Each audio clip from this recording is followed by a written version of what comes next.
నేను తులసి. ముందుగా headlines.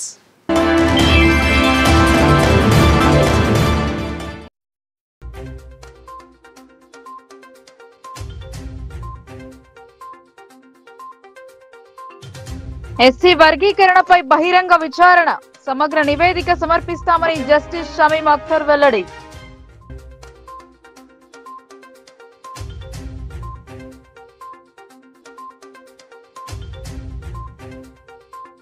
Private దవాఖానాలపై అధికారుల మౌనం ఎందుకు?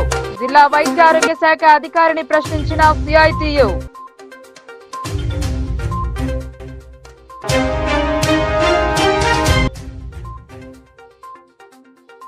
విద్యాశాఖలో కొరబడిన సమన్వయం, ముందుకు సాగని ఫైళ్లు, ముఖం చాటేస్తున్నారు అధికారులు.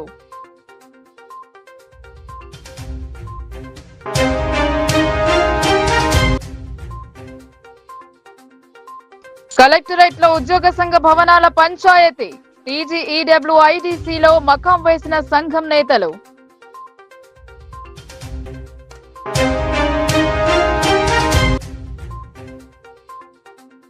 షరతుల పేరిట అన్నదాతకు సున్నం పెట్టే ప్రయత్నం, బోధన్ నియోజకవర్గ నేతలతో సమావేశమైన ఎమ్మెల్సీ కవిత.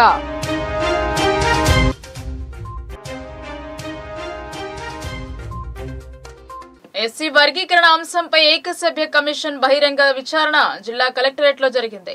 మొదటి సమావేశపు గదిలో మొదలు అయిన అనంతరం టోకెన్ సిస్టమ్ ద్వారా అభిప్రాయ సేకరణ కోసం మినీ సమావేశ మందిరంలో జరిపారు. బహిరంగ విచారణ కాస్త రహస్య విచారణగా జరిగింది. అభిప్రాయాలను స్వీకరించిన అధికారులు సమగ్ర నివేదిక సమర్పిస్తామని జస్టిస్ డాక్టర్ షమీం అఖ్తర్ వెల్లడించారు. షెడ్యూల్డ్ కులాల్లో ఉపవర్గీకరణపై వివరణాత్మక అధ్యయనం కోసం రాష్ట్ర ప్రభుత్వంచే నియమించబడిన హైకోర్టు మాజీ న్యాయమూర్తి డాక్టర్ జస్టిస్ షమీం అఖ్తర్ తో కూడిన ఏకసభ్య కమిషన్ గురువారం నిజామాబాద్ సమీకృత జిల్లా కార్యాలయాల సముదాయంలో బహిరంగ విచారణ నిర్వహించారు. నిజామాబాద్ ఉమ్మడి జిల్లాకు చెందిన షెడ్యూల్డ్ కులాల ప్రజాప్రతినిధులు, గెజిటెడ్, నాన్ గెజిటెడ్ ఉద్యోగులు, ఉపాధ్యాయులు, వైద్యులు, న్యాయవాదులు, షెడ్యూల్డ్ కుల సంఘాల నాయకులు వివిధ వర్గాల వారి నుండి వినతులు స్వీకరించి వర్గీకరణపై అభిప్రాయాలను తెలుసుకున్నారు. మాలలు, మాదిగలు, జంగములు, చిందులు, బేడబుడగ జంగములు, బైండ్ల, మంగులతో పాటు వివిధ వర్గాల ప్రతినిధులు హాజరై తమ అభిప్రాయాలను తెలియపరుస్తూ విజ్ఞాపనలు అందజేశారు. బుడగి జంగాలు, బైండ్ల, చిందులు తదితరులు తాము కొనసాగుతున్న వృత్తులు బహిర్గతం అయ్యేలా సాంప్రదాయ వేషధారణతో తరలివచ్చి కమిషన్ కు తమ స్థితిగతులను తెలియజేశారు. సామాజిక ఆర్థిక వెనుకబాటు కారణంగా విద్య, ఉద్యోగాలు తదితర రంగాలలో ఎదుర్కొంటున్న ఇబ్బందుల గురించి ప్రస్తావిస్తూ పలువురు వర్గీకరణ ఆవశ్యకతను నొక్కి చెప్పగా వర్గీకరణ రాజ్యాంగ విరుద్ధమని, వర్గీకరణ పేరుతో ఎస్సీలను విభజించడం సబబు కాదని మరికొందరు కమిషన్ కు తమ అభిప్రాయాలను వెల్లడించారు. బహిరంగ విచారణ సందర్భంగా కలెక్టర్ రాజీవ్ గాంధీ నేతృత్వంలో జిల్లా యంత్రాంగం కట్టుదిట్టమైన ఏర్పాట్లు చేసింది. అభిప్రాయాలు వెల్లడించేందుకు వచ్చేవారికి ఎలాంటి ఇబ్బందులు తలెత్తకుండా ప్రణాళికాబద్ధంగా వ్యవహరించారు. ఈ సందర్భంగా ఏకసభ్య commission doctor justice Shamim Akhtar మాట్లాడుతూ ఎస్సీ వర్గీకరణ అంశంపై అన్ని వర్గాల వారి అభిప్రాయాలను తెలుసుకుని క్షేత్రస్థాయి పరిస్థితులను అధ్యయనం చేసేందుకు ప్రభుత్వం ఏకసభ్య కమిషన్ ను ఏర్పాటు చేసిందన్నారు. ఈ మేరకు కమిషన్ ఇప్పటి వరకు నిజామాబాద్ ఉమ్మడి జిల్లాను కలుపుకొని 9 జిల్లాలలో తన పర్యటనను పూర్తి చేసుకుందని, అందరి అభిప్రాయాలను సేకరించామని తెలిపారు. వర్గీకరణ అంశంతో పాటు సామాజిక స్థితిగతులకు సంబంధించి షెడ్యూల్డ్ కులాలకు చెందిన అన్ని వర్గాల వారు ఎలాంటి ఒత్తిడి లేకుండా నిర్భయంగా కమిషన్ కు తమ అభిప్రాయాలను వెల్లడించవచ్చని జస్టిస్ డాక్టర్ షమీం అఖ్తర్ సూచించారు. ఈ అవకాశాన్ని సద్వినియోగం చేసుకోవాలని అన్నారు. అన్ని ఉమ్మడి జిల్లాలలో పర్యటించి అందరి అభిప్రాయాలను సేకరించిన మీదట ప్రభుత్వానికి కమిషన్ సమగ్ర నివేదిక సమర్పిస్తోందని తెలిపారు. అంతకుముందు ఏకసభ్య commission doctor justice Shamim Akhtar ను రోడ్లు భవనాల శాఖ అతిథి గృహం వద్ద కలెక్టర్ రాజీవ్ గాంధీ హనుమంతు, అదనపు collector Ankit, trainee collector Sanket, రాష్ట్ర ఉర్దూ అకాడమీ చైర్మన్ తాయర్ బిన్ హందాన్, నిజామాబాద్, కామారెడ్డి జిల్లాల డిఎస్, సిడిఓలో నిర్మల, రజిత తదితరులు స్వాగతం పలికారు. ఏకసభ్య కమిషన్ డాక్టర్ షమీం అఖ్తర్ వెంట రాష్ట్ర షెడ్యూల్డ్ కులాల అభివృద్ధి సంస్థ అదనపు సంచాలకులు శ్రీధర్, కలెక్టరేట్ ఏఓ ప్రశాంత్ తదితరులు ఉన్నారు. Justice Shamim Akhtar, former judge, honourable high court for the state of Telangana.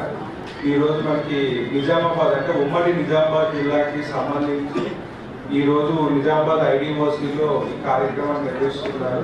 So మనందరికీ తెలిసిందే గవర్నమెంట్ జిఓఎంఎస్ నెంబర్ 8 ప్రకారంగా అక్టోబర్ 11th మనకి sub classification with in the schedule caste study చేయడానికి కమిషన్ ఆఫ్ ఎంక్వైరీ కింద సార్ని అపాయింట్ చేయడం జరిగింది.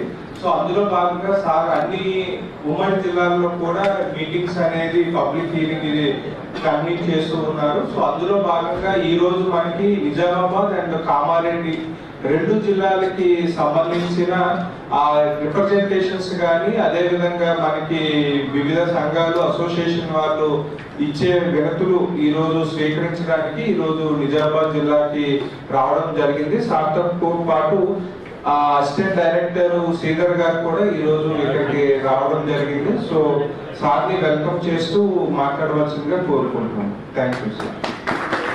ఈ కార్యక్రమానికి విచ్చేసినటువంటి అందరికీ నమస్కారాలు. సభాపీఠాన్ని అలంకరించిన డిస్ట్రిక్ట్ కలెక్టర్ రాజీవ్ గారు, ఐఎస్ ఆఫీసర్ అంకిత్ గారు, నాతోటి ఇక్కడికి వచ్చినటువంటి శ్రీధర్ గారు అడిషనల్ డైరెక్టర్, ఆ తర్వాత నా స్టాఫ్ జిల్లా యంత్రాంగం, మీ కూడా మరొకసారి ధన్యవాదాలు, కృతజ్ఞతలు, నమస్కారాలు. మీకు ఈ కమిషన్ ఇక్కడికి వచ్చిన విషయాలన్నీ కూడా మీకు క్షుణ్ణంగా తెలుసు. కలెక్టర్ గారు కూడా దాని గురించి వివరించడం జరిగింది.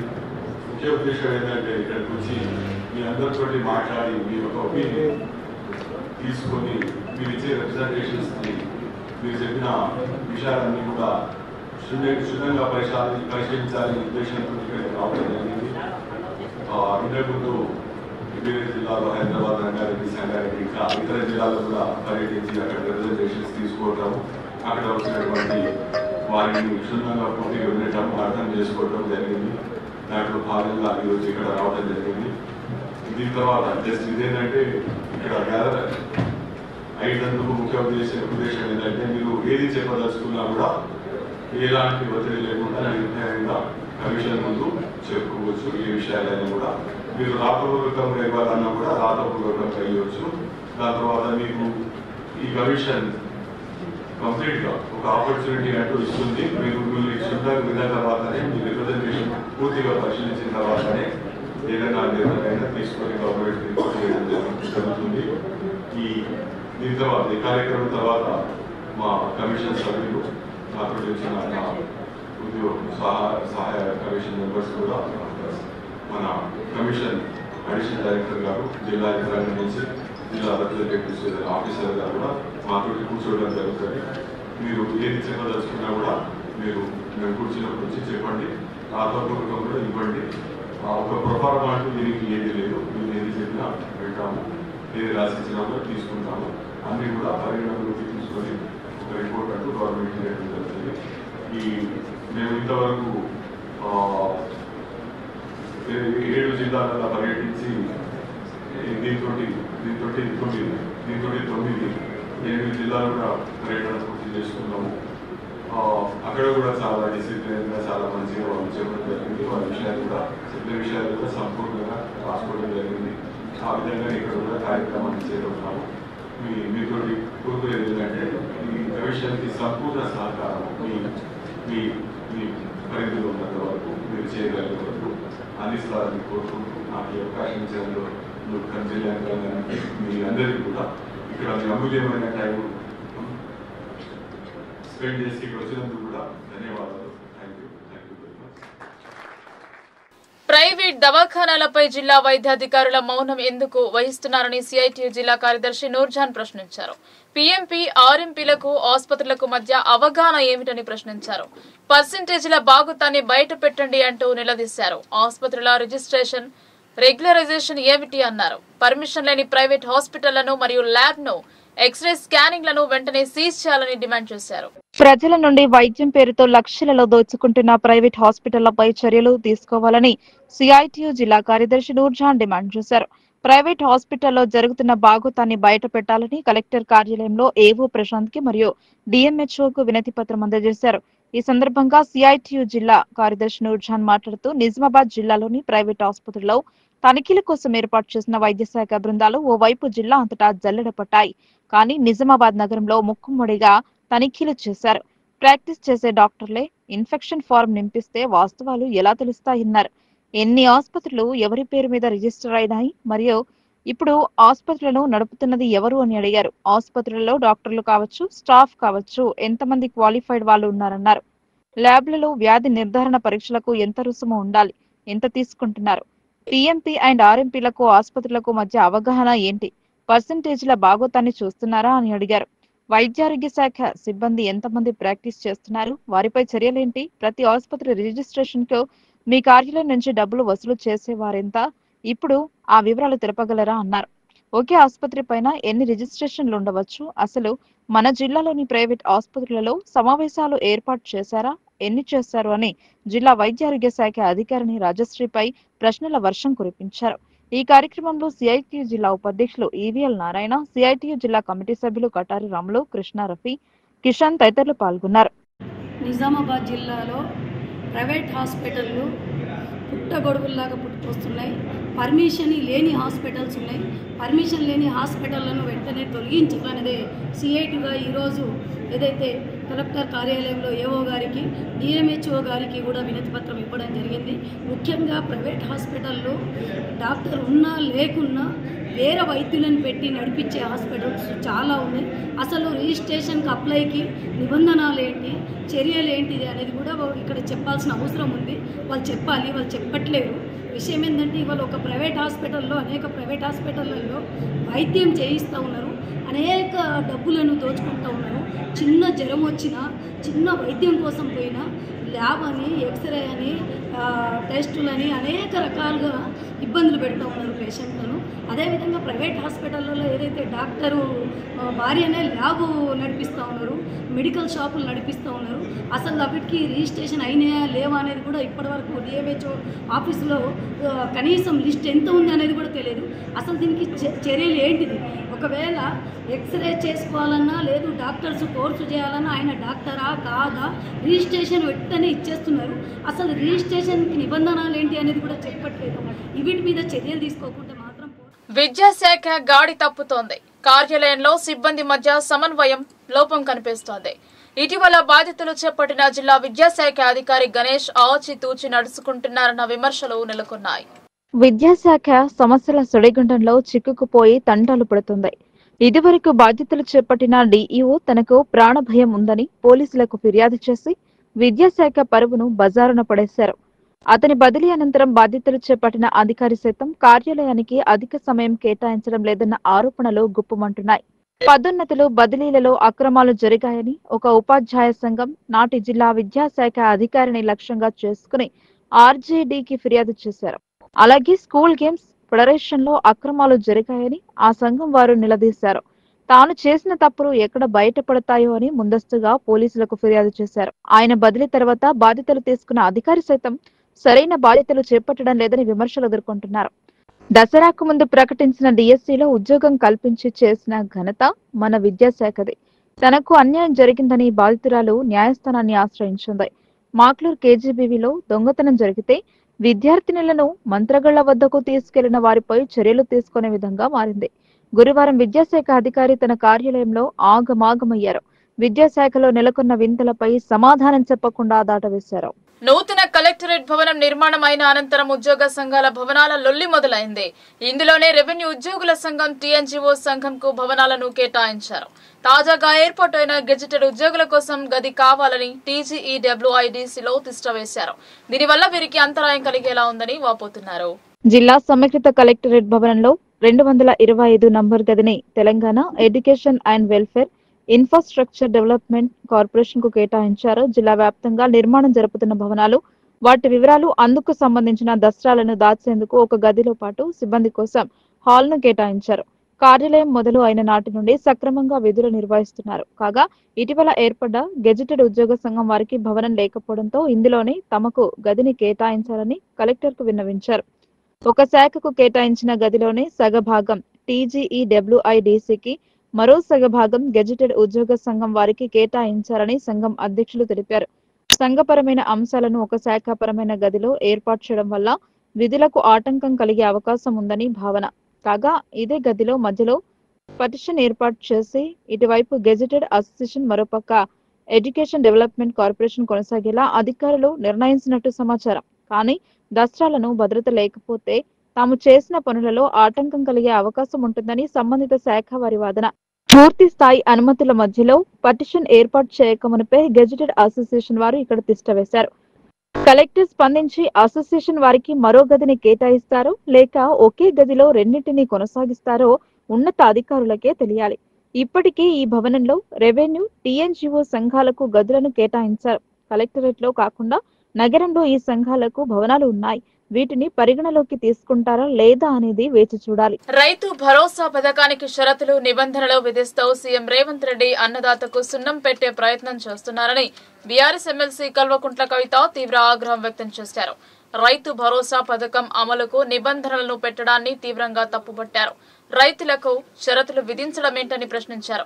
దేశానికి అన్నం పెట్టే రైతన్న ప్రభుత్వాన్ని అడ్డుకోవాలా అని నిలదీశారు. ఎటువంటి నిబంధనలు విధించకుండా బేషరతుగా రైతులందరికీ రైతు భరోసా నిధులను ఇవ్వాలని డిమాండ్ చేశారు. గురువారం ఎమ్మెల్సీ కవిత నివాసంలో బోధన్ నియోజకవర్గ నాయకులు, కార్యకర్తల సమావేశం జరిగింది. ఈ సందర్భంగా ఎమ్మెల్సీ కవిత మాట్లాడుతూ రైతు భరోసా పథకానికి కూడా దరఖాస్తులను స్వీకరించాలని ప్రభుత్వం నిర్ణయించడం దారుణమని అన్నారు. ఇప్పటికే ప్రజాపాలన దరఖాస్తుల పేరిట ప్రభుత్వం దరఖాస్తులను స్వీకరించిన విషయాన్ని గుర్తు చేసిన ఎమ్మెల్సీ కవిత ఇంకెన్ని దరఖాస్తులు తీసుకుంటారని ప్రశ్నించారు. రైతులను వ్యవసాయం చేసుకొనిస్తారా లేదా ప్రభుత్వ కార్యాలయాల చుట్టూ తిప్పుకుంటూ తిప్పలు పెడతారా అని ప్రభుత్వాన్ని నిలదీశారు. కేసీఆర్ రైతాంగాన్ని కడుపులో పెట్టుకుని కాపాడుకున్నారని, కానీ ఈ కాంగ్రెస్ నాయకులు రైతాంగాన్ని కుదేలు చేస్తున్నారని అన్నారు. రైతు భరోసాకు షరతులు, నిబంధనలు పెట్టి పెట్టుబడి సాయాన్ని ఎగవేసే ప్రయత్నం చేస్తున్నారని ఎండగట్టారు. రైతు సంక్షేమాన్ని కాంగ్రెస్ ప్రభుత్వం పూర్తిగా గాలికొదిలేసిందని అన్నారు. కాగా కాంగ్రెస్ ప్రభుత్వంపై ప్రజల్లో తీవ్ర వ్యతిరేకత ఏర్పడిందని, స్థానిక సంస్థల ఎన్నికల్లో గులాబీ జెండా ఎగరడం ఖాయమని BRS party MLC Kalvakuntla Kavitha స్పష్టం చేశారు. ఏడాది పాలనలోనే కాంగ్రెస్ పార్టీ తీవ్ర వ్యతిరేకత మూటగట్టుకుందని తెలిపారు. ప్రజలను మోసం చేసి అధికారంలోకి వచ్చిన కాంగ్రెస్ పార్టీ అన్ని వర్గాలకు అన్యాయం చేస్తోందని మండిపడ్డారు. ఎన్నికల సమయంలో ఇచ్చిన హామీలను అమలు చేయలేక కాంగ్రెస్ ప్రభుత్వం సీఎం రేవంత్ రెడ్డి చేతులెత్తేశారని, దాంతో ప్రజలు ఆ పార్టీ నాయకులపై గుర్రుగా ఉన్నారని తెలిపారు. ఈ సమావేశంలో బోధన్ మాజీ ఎమ్మెల్యే షకీల్, సతీమణి ఆయిషా ఫాతిమా, నిజామాబాద్ అర్బన్ మాజీ ఎమ్మెల్యే గణేష్ గుప్తా, నాయకులు, కార్యకర్తలు పాల్గొన్నారు. పేద ప్రజలకు ప్రభుత్వ వైద్యాన్ని అందుబాటులో ఉంచాలని పీఓడబ్ల్యూ డిమాండ్ చేసింది. జీజీహెచ్ సూపర్ స్పెషాలిటీ వైద్య సేవలు అందించాలని పీవైఎల్ పీఓడబ్ల్యూ కోరింది. జిల్లా వైద్య ఆరోగ్య శాఖ అధికారికి ఫిర్యాదు చేశారు. ప్రైవేట్, కార్పొరేట్ హాస్పిటల్స్ దోపిడీని అరికట్టాలని పీఓడబ్ల్యూ, పీవైఎల్, డిఎంహెచ్ఓకి వినతి పత్రం అందజేశారు. ప్రభుత్వ హాస్పిటల్స్ సమస్యలు పరిష్కరించటకై ప్రైవేట్, కార్పొరేట్ హాస్పిటల్స్ దోపిడీని అరికట్టాలని పీవైఎల్, పీఓడబ్ల్యూ సంఘాల ఆధ్వర్యంలో కలెక్టరేట్ ఆఫీస్ ముందు నిరసన తెలిపారు. అనంతరం నిజామాబాద్ జిల్లా డిఎంహెచ్ఓకి వినతి పత్రం అందజేశారు. మహిళా సంఘం జిల్లా ప్రధాన కార్యదర్శి కె సంధ్యారాణి, యువజన సంఘం జిల్లా ప్రధాన కార్యదర్శి నవీన్ కుమార్, ఉపాధ్యక్షులు సాయిబాబాలు మాట్లాడుతూ నిజామాబాద్ జిల్లా వ్యాప్తంగా ప్రగతిశీల యువజన సంఘం, ప్రగతిశీల మహిళా సంఘం ఆధ్వర్యంలో రాష్ట్ర కమిటీ పిలుపులో భాగంగా ప్రభుత్వ, ప్రైవేట్, కార్పొరేట్ ఆసుపత్రులలో సర్వే నిర్వహించడం జరిగిందన్నారు. అందులో భాగంగా ప్రజలు ఎదుర్కొంటున్న విషయాలను జిల్లా డిఎంహెచ్ఓ అధికారికి తెలియజేయడం జరిగిందన్నారు. ఇటు సమస్యలు పరిష్కరించి ప్రజలకు వైద్య సదుపాయం, సౌకర్యాలు కల్పించాల్సిందిగా కోరారు. నగరంలోని జీజీహెచ్ ప్రభుత్వ ఆసుపత్రిలో సామాన్య ప్రజలకు అందుబాటులో వైద్య సదుపాయం లేదన్నారు. పేషెంట్లకు పౌష్టిక ఆహారం ఇవ్వడం లేదని, అందులో కూడా అవినీతి జరిగిందని చాలా సార్లు తెలిపినా చర్యలు తీసుకోవడం లేదన్నారు. కోట్ల రూపాయలతో ఖర్చు పెట్టిన భవనం శిథిలావస్థకు చేరుతుందన్నారు. ఈ కార్యక్రమంలో మహిళా సంఘం నాయకులు లలిత, అంబిక, వర్షిణి, విజయ తదితరులు పాల్గొన్నారు. ఇచ్చినటువంటి రాష్ట్ర కమిటీ పిలుపులో భాగంగా ప్రభుత్వ హాస్పిటల్లో, ప్రైవేట్ హాస్పిటల్లో ఉన్నటువంటి సౌకర్యాలపైన సర్వే చేయాలని చెప్పి పిలుపులో ఇచ్చారు. దానిలో భాగంగా మీ డిఎంహెచ్ఓకి మెమరాండము, కలెక్టర్ గారికి మెమరాండం ఇవ్వడం జరిగింది. అయితే ఈరోజు అసలు ప్రభుత్వ హాస్పిటల్ చూస్తే చాలా అధ్వానమైనటువంటి పరిస్థితుల్లో ఉన్నాయి. అసలు శానిటైజర్ లేదు, అసలు చాలా బాత్రూమ్లలో క్లీనింగ్ లేదు. అంతేకాదు అసలు జిల్లా ఆసుపత్రిలో అయితే గంటల తరబడి నిలబడినటువంటి ఓపీలకు వాళ్ళకు అవకాశం ఇస్తలేరు. గంటలు 12 అయినప్పటికీ కూడా ఇంకా కోసుల లైన్లలో ఉన్నటువంటి పేషెంట్లు ఉన్నారు. అయినప్పటికీ కూడా వాళ్ళకి అపాయింట్మెంట్ వాళ్ళకి రాలేదు. అంటే అట్లాంటి పరిస్థితులు ఈరోజు గవర్నమెంట్ హాస్పిటల్ ఉంది. అంతేకాదు ఈరోజు మందులు తీసుకుంటే అసలు మందులు 4 మందులు రాస్తే 1 మందు మాత్రమే గవర్నమెంట్ దాంట్లో ఇస్తున్నారు, మిగతా మందులు ప్రైవేట్లో వెళ్ళి తీసుకొచ్చుకోండి అని చెప్పేసి వాళ్ళు వెళ్ళండి అని చెప్పేసి మా తోసేస్తున్నారు. అటువంటి పరిస్థితి ఈరోజు గవర్నమెంట్ హాస్పిటల్లో ఉంది. అంతేకాదు ఈ జిల్లాలోని చుట్టుపక్కల ప్రాంతాల్లో చూస్తే అసలు చాలా ప్రాంతాల్లో నీట్నెస్, ముఖ్యంగా బాత్రూమ్స్ క్లీనింగ్ అనేటువంటిది లేదు. తర్వాత అక్కడ డ్యూటీ డాక్టర్ నైట్లో నిజామాబాద్ జిల్లా కేంద్రంలో గల కలెక్టరేట్లో కలెక్టర్ గారికి డిఎంహెచ్ఓ గారికి రిప్రజెంటేషన్ ఇవ్వడం జరిగింది. ప్రభుత్వ హాస్పిటల్లో జరుగుతున్న అవినీతిని, అలాగే అక్కడ పేషెంట్లకు జరుగుతున్న సరైన సౌకర్యాలు లేకపోవడాన్ని గురించి మేము ఇక్కడ డిఎంహెచ్ఓని కలవడం జరిగింది.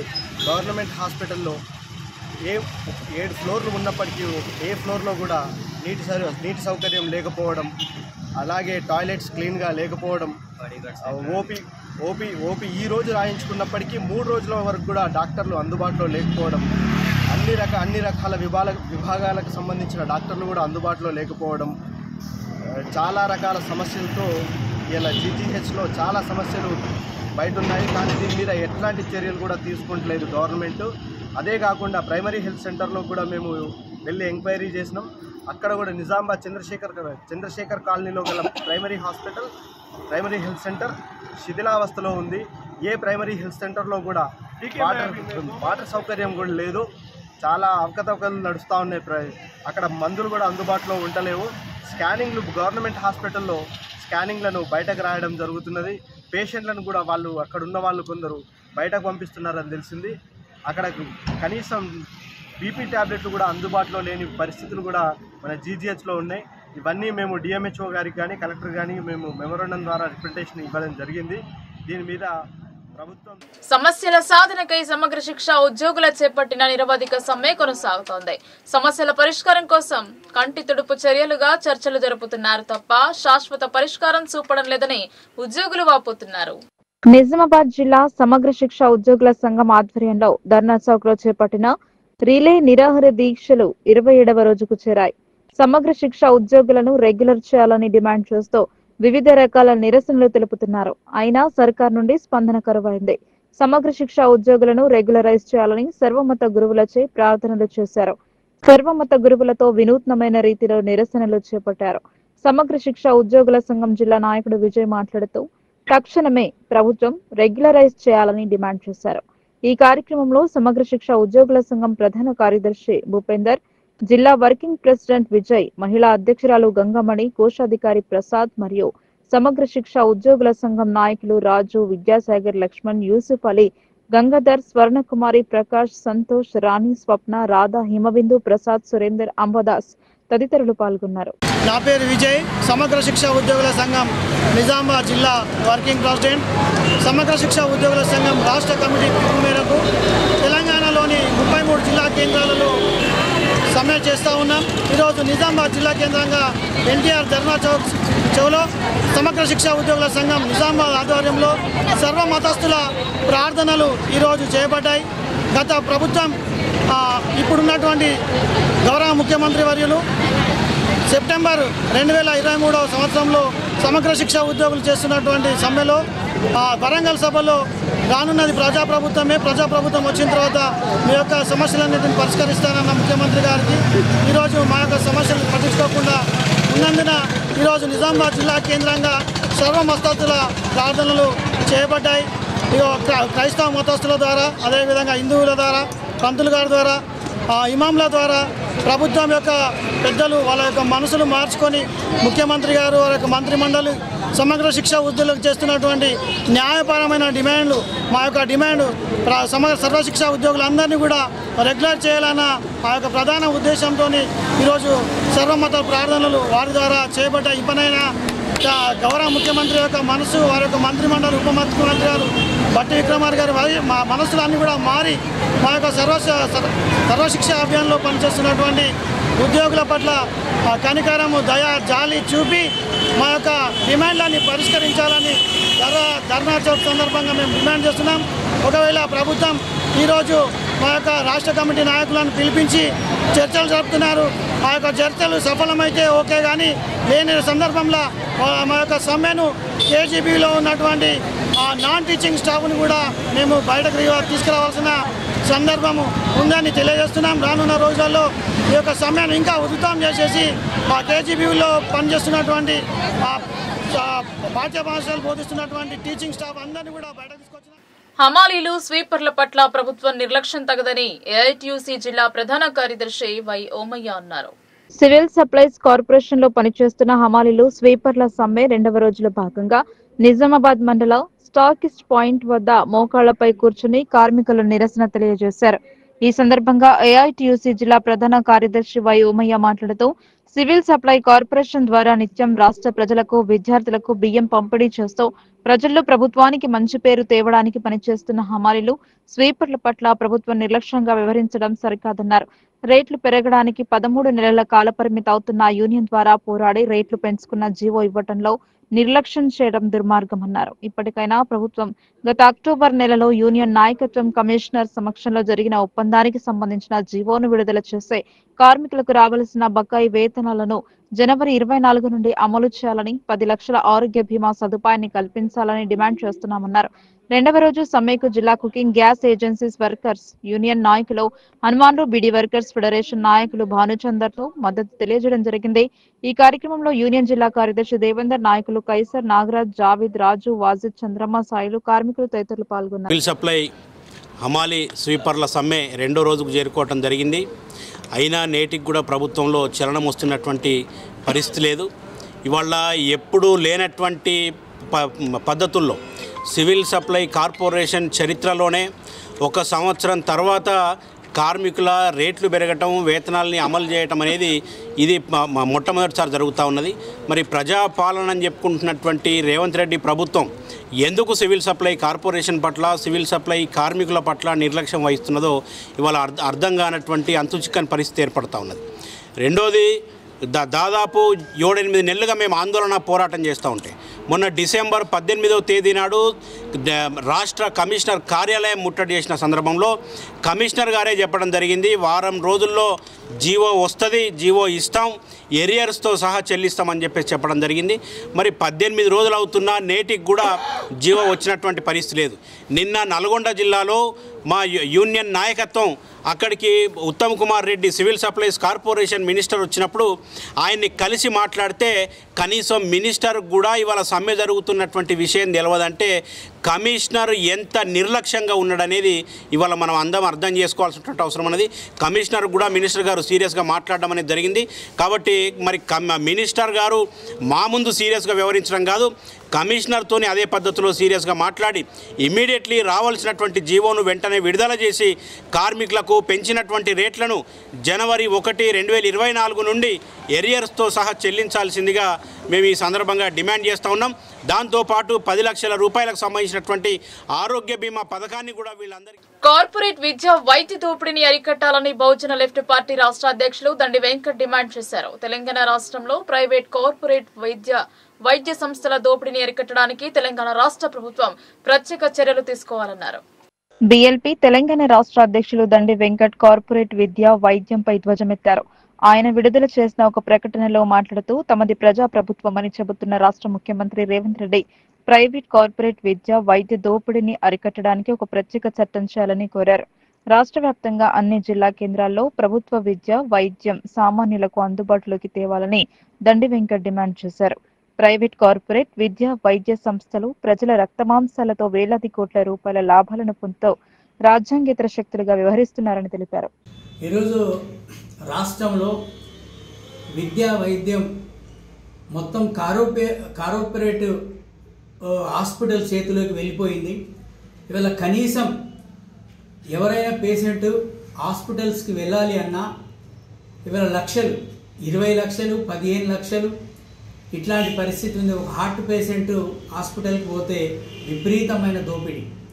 కాబట్టి ఇవాళ కార్పొరేట్ హాస్పిటల్స్ని అదేవిధంగా కార్పొరేట్ విద్యా సంస్థల్ని కట్టడి చేసే విధంగా మరి తెలంగాణ సర్కార్ ప్రత్యేకమైనటువంటి చర్యలు చేపట్టాలని చెప్పేసి బహుజన లెఫ్ట్ పార్టీ రాష్ట్ర కమిటీ రాష్ట్ర ప్రభుత్వాన్ని డిమాండ్ చేస్తూ ఉంది.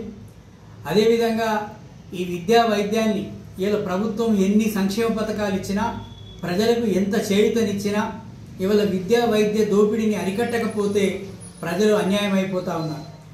ఇవాళ ఈ ప్రైవేటు కార్పొరేట్ సంస్థలకి ఇవాళ వైద్యం చూస్తూ ఉంటే హైదరాబాదులో ఇవాళ కిమ్స్ కానివ్వండి, యశోద కానివ్వండి, ఇంకా అనేక బ్రాండ్ పేరుతో పెట్టేసి వాళ్ళు మామూలు కాదు, కనీసం ఒక టెస్ట్, ఒక హార్ట్ కానీ తదితర మరి ఏదన్నా ఒక టెస్ట్ చేసుకుంటేనే మరి లక్షల రూపాయల బిల్లు వేస్తూ ఉన్నారు. అదేవిధంగా వాళ్ళు ఇన్సూరెన్స్ ఉంది అంటే ఇన్సూరెన్స్ ఉన్నప్పుడు ఒకటి మాట్లాడతారు, ఇన్సూరెన్స్ వచ్చిన తర్వాత 10 లక్షలు 20 లక్షలు అంటే 50% వస్తుందని తెలుసు వాళ్ళకి, తర్వాత 50% మళ్ళీ డబ్బులు వసూలు చేస్తూ ఉన్నారు. కాబట్టి వల్ల ఈ కార్పొరేట్ వైద్య సంస్థల్ని తట్టుకోవడానికి మరి స్థానికంగా ఉండే సంస్థలు కూడా, ఈ వైద్య సంస్థలు కూడా మరి వాళ్ళకి పోటీగా పడి అట్లాంటి దోపిడీకి కొన్ని హాస్పిటల్స్ చేస్తూ ఉన్నాయి. అదేవిధంగా విద్య ఇవాళ ప్రత్యేక తెలంగాణ ఉద్యమంలో ఇవాళ నారాయణ, అదేవిధంగా శ్రీ చైతన్య ఈ దోపిడీకి వ్యతిరేకంగా ఇతరతర ఇక్కడ స్థానికంగా ఉండేటువంటి మరి ఈ సంస్థలకు మరి కంట్రోల్ చేస్తామన్నటువంటి ఇవాళ ప్రభుత్వం ఇవాళ తెలంగాణ రాష్ట్ర వ్యాప్తంగా వాటి బ్రాంచీలు మరి విస్తరించాయి. ఇవాళ వాటి యొక్క ఆ దుర్మార్గమైనటువంటి దాడిని తట్టుకోలేక స్థానికంగా ఉండేటువంటి విద్యా సంస్థలన్నీ కూడా మూతపడ్డాయి. కాబట్టి ఇవాళ ఒక 10 సంస్థలు మాత్రమే తెలంగాణలో విద్యని ఆక్రమిస్తే, మరి వైద్యాన్ని ఆక్రమిస్తే ప్రజలు ఇలా విలవిల్లాడుతూ ఉన్నారు. అందుకే ఇలా ప్రభుత్వ హాస్పిటల్స్ పిహెచ్సి సెంటర్ నుంచి నిజామాబాద్ అర్బన్ అభివృద్ధికి టీయూఎఫ్ఐడిసి ద్వారా 60 కోట్లు మంజూరు చేశారని నూడా చైర్మన్ కేశవ్ వేణు తెలిపారు. రాష్ట్ర ముఖ్యమంత్రి రేవంత్ రెడ్డికి ధన్యవాదాలు తెలిపారు. గతంలో కవిత ఎంపీగా నిజామాబాద్ కు చేసిన ఒక్క అభివృద్ధి పని లేదని కూడా నూడా చైర్మన్ కేశవ్ వేణు విమర్శించారు. జిల్లా కాంగ్రెస్ పార్టీ కార్యాలయంలో నగర కాంగ్రెస్ అధ్యక్షులు నూడా చైర్మన్ కేశవ్ వేణు మీడియాతో మాట్లాడుతూ నిజామాబాద్ అర్బన్ నియోజకవర్గ ప్రజలకు నూతన సంవత్సర శుభాకాంక్షలు తెలియజేస్తూ నూతన సంవత్సర కానుకగా రాష్ట్ర ముఖ్యమంత్రి రేవంత్ రెడ్డి నిజామాబాద్ అర్బన్ నియోజకవర్గం అభివృద్ధికి అన్ని డివిజన్లలో సీసీ రోడ్లు, డ్రైనేజీల నిర్మాణాల కొరకు 60 కోట్ల రూపాయలను మంజూరు చేశారన్నారు. ఈ సందర్భంగా నిజామాబాద్ ప్రజల తరపున ముఖ్యమంత్రి రేవంత్ రెడ్డికి ధన్యవాదాలు తెలిపారు. అదేవిధంగా Amrit scheme under ground drainage కొరకు 400 కోట్లు మంజూరు చేయడం జరిగిందని, ఆ పనులు త్వరలో ప్రారంభమవుతాయని తెలిపారు. కాంగ్రెస్ ప్రభుత్వం అధికారంలోకి వచ్చిన సంవత్సర కాలంలోని ప్రజలకు ఇచ్చిన హామీలలో దాదాపు 80% హామీలను పూర్తి చేయడం జరిగిందని, కానీ గతంలో టీఆర్ఎస్ అధికారంలో ఉన్నప్పుడు ఇచ్చిన హామీలను ఒక్కటి కూడా నెరవేర్చలేదని ఆయన అన్నారు. అధికారం కోల్పోయిన తర్వాత నిజామాబాద్ కు చుట్టపు చూపుగా వచ్చిన కవిత రాష్ట్రంలో నిజామాబాద్ అర్బన్ లో అభివృద్ధి జరగడం లేదని మాట్లాడుతున్నారని, గతంలో కవిత ఎంపీగా ఉన్నప్పుడు నిజామాబాద్ లో ఏ ఒక్క అభివృద్ధి కార్యక్రమం కూడా చేయలేదని, కేవలం ముఖ్యమంత్రి కూతురుగా హోదాను మాత్రమే అనుభవించిందని, ప్రజల గురించి ఏ రోజు ఆలోచించలేదని ఆయన అన్నారు. ఈ కార్యక్రమంలో సీనియర్ కాంగ్రెస్ నాయకులు జావేద్ అక్రమ్, కార్పొరేటర్ ఖుద్దస్, జిల్లా ఓబీసీ అధ్యక్షులు నరేందర్ గౌడ్, కార్పొరేటర్ రోహిత్, బీసీసీఎల్ నగర అధ్యక్షులు నాగరాజు, ఎస్సీసీఎల్ నగర అధ్యక్షులు వినయ్, బ్లాక్ కాంగ్రెస్ అధ్యక్షులు కేశవ్ మహేష్, లవంగ ప్రమోద్, మహిళా కాంగ్రెస్ నాయకులు పద్మ, అపర్ణ, శుభం, అయ్యూబ్, ఆకుల మహేందర్, సాయి కుమార్, హరుల్ ఖాన్, ఖుద్దస్, వాళి మరియు తదితరులు పాల్గొన్నారు. ఇంకొకసారి ఇట్లా మీరు కాంగ్రెస్ పార్టీ కానీ మా ముఖ్యమంత్రి గారిని కానీ మా జిల్లాలో ఉన్న పెద్దలు సుదర్శన్ రెడ్డి గారు, మహేష్ కుమార్ గౌడ్ గారు, షబీర్ అలీ గారి మీద ఏ విధమైన ఆరోపణలు చేసినప్పుడు మీరు మీ వేలుగా చూపించుకోండి. 1 వేలు ముందు చూపుతుంటే 4 వేలు మనం చూపుతలేదు. కాబట్టి మీరు జిల్లాలో ఏం అభివృద్ధి చేశారో, ఎంతవరకు నగరము జిల్లా అభివృద్ధి చెందిందో పరిశ్రమలు తీసుకొచ్చారా, ఒక పార్కు ఏమైనా డెవలప్మెంట్ చేశారా, ఏం చేశారని చెప్పి మీరు మా పెద్ద నాయకుల మీద ఆరోపణలు చేస్తున్నారు. ఇంకోసారి ఇటువంటి ఆరోపణలు చేస్తే ఖబర్దార్ మా మహిళా కాంగ్రెస్ నాయకులు ప్రతి ఒక్కరు కూడా మీ మీద తిరగబడి తరిమి నిజామాబాద్ జిల్లా నుంచి తరిమి కొడతారని చెప్పి ఈ పార్టీల ద్వారా నిజామాబాద్ నగర ప్రజలందరూ కూడా అభివృద్ధి ఏ పార్టీ ద్వారా జరుగుతుందో మీరు గమనించాలని చెప్పి రాబోయే రోజుల్లో కాంగ్రెస్ పార్టీని ఆదరించి ఇలాంటి తీవ్రమైన ఆరోపణలు చేస్తున్న టీఆర్ఎస్, బీజేపీ, ఏదైతే బీజేపీ కూడా ఒక్కరోజు కూడా అభివృద్ధి కార్యక్రమాలు మన నిజామాబాద్ నగరంలో జరగలేదు. ఎంపీ గారు ఉన్నారు, 5 ఏళ్ల పాటు ఎంపీ గారు ఉన్నారు. ఇప్పుడు సంవత్సరం 6 నెలలు అయిపోతుంది, మళ్ళీ ఎంపీ గారు అయితే ఉన్నారు. ఏ రోజు అభివృద్ధి చేసింది నిజామాబాద్ నగరం? 1 రూపాయి గ్రాండ్ చేసినట్టు శిలాఫలకాన్ని చూపిస్తే నేను నా పార్టీ పదవికి రాజీనామా చేస్తాను. ఎక్కడ కూడా అది శిలాఫలకాలు ఉన్నాయా నియామాబాద్ ఇంకా చెప్పాలంటే ఢిల్లీలో నాకు అది ఉన్నది ఇది ఉన్నది, నేను నరేంద్ర మోడీ స్థాయికి వెళ్తాను అని చెప్పి ప్రగల్భాలను పలకడం తప్ప ఏ రోజు ఏమి అభివృద్ధి చేస్తారు నియామాబాద్ నగరానికి. వారి సొంత కార్పొరేటర్ ఉన్న డివిజన్లలో కూడా 5 లక్షలు 10 లక్షలు కూడా శాంక్షన్ చేయలేదు ఎంపీ గారు. ఆయన కూడా ఇక్కడ నుంచి ఇవన్నీ ప్రగల్భాలు మాట్లాడకుండా నియామాబాద్ నగరము జిల్లాను అభివృద్ధి పదంలో తీసుకోవాలని. వార్తలు ముగించే ముందు హెడ్లైన్స్ మరోసారి.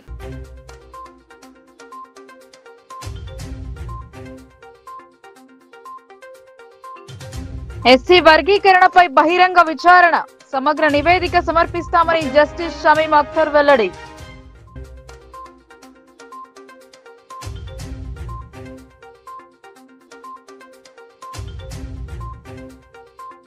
ప్రైవేట్ దవాఖానాలపై అధికారుల మౌనం ఎందుకు? జిల్లా వైద్య ఆరోగ్య శాఖ అధికారిని ప్రశ్నించిన సిఐటియు.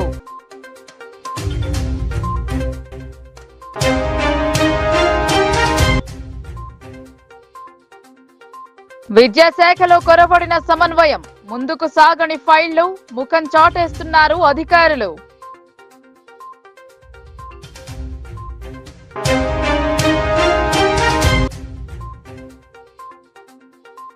కలెక్టరేట్ లో ఉద్యోగ సంఘ భవనాల పంచాయతీ, టీజీఈడబ్ల్యూఐడిసిలో మకాం వేసిన సంఘం నేతలు.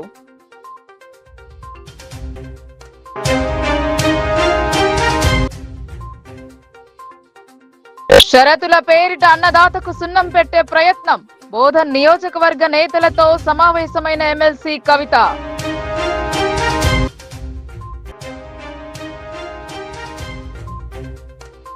ఈ వార్తలు ఇంతటితో సమాప్తం. తిరిగి ప్రసారమయ్యే వార్తల్లో మళ్ళీ కలుద్దాం. అంతవరకు చూస్తూనే ఉండండి మీ లోకల్ న్యూస్, మన ఊరు మన వార్త.